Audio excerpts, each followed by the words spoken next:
Welcome to 3 Cham Sister channel. இன்னைக்கு நம்ம சேனல்ல நார்மல் ரைஸை வச்சு எப்படி எக் பிரியாணி பண்ணலான்னு பார்க்கலாம். 2 கிளாஸ் நார்மல் அரிசி எடுத்து வாஷ் பண்ணி 4 கிளாஸ் தேங்காய் பால்ல ஊற வச்சுக்கோங்க.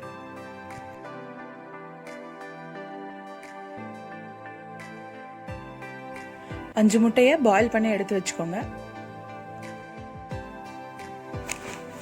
ஒரு குக்கர்ல 2 ஸ்பூன் ஆயில், 2 ஸ்பூன் நெய், பிரிஞ்சி இலை, 4 பட்டை,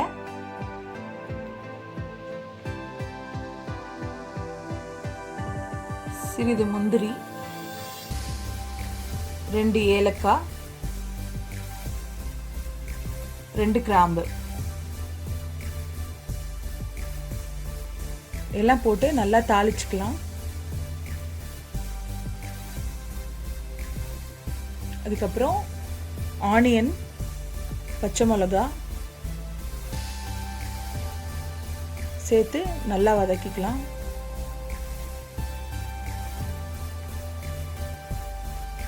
நல்லா ப்ரௌன் கலர் ஆற வரைக்கும் வதங்கினதுக்கப்புறம் ஒரு 4 தக்காளி பொடியாக நறுக்கி அதோட சேர்த்துக்கலாம். கொஞ்சம் புதினா கொத்தமல்லி சேர்த்து நல்லா வதக்கணும். தக்காளி நல்லா சுருண்டு வர்ற வரைக்கும் வதக்கணும். இஞ்சி பூண்டு பேஸ்ட், தனியாத்தூள்,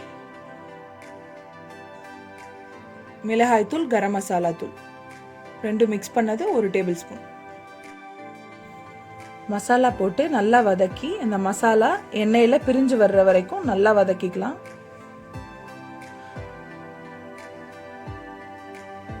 இந்த பதம் வர்ற வரைக்கும் நல்லா வதக்கிக்கலாம். இதுக்கப்புறம் பாயில் பண்ண எக் இதில் போட்டு முட்டை உடையாம லைட்டாக அப்படியே பரட்டி விட்டுக்கலாம்.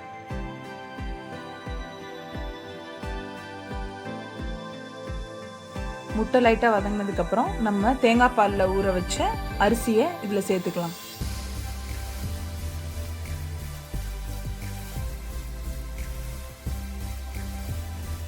பிரியாணிக்கு தேவையான அளவு உப்பு சேர்த்து நல்லா கலக்கி விட்டுருங்க.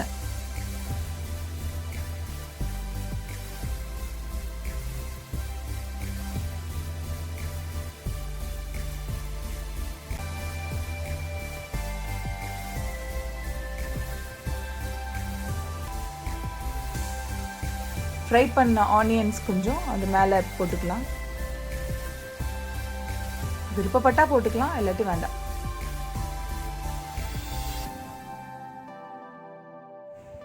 லைட்டாக கொத்தமல்லி தூவி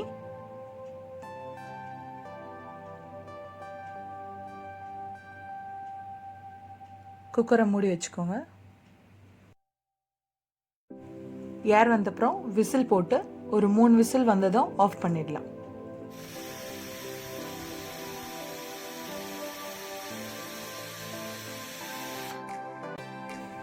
அவ்வளோதான், simple and tasty egg biryani ready.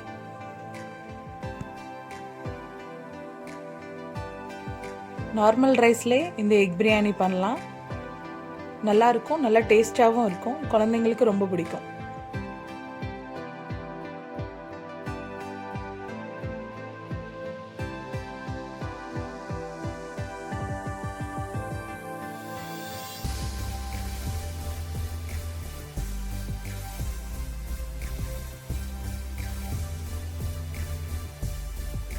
உங்களுக்கு எங்கள் சேனல் பிடிச்சிருந்தா லைக் பண்ணுங்கள், ஷேர் பண்ணுங்கள், சப்ஸ்கிரைப் பண்ணுங்கள்.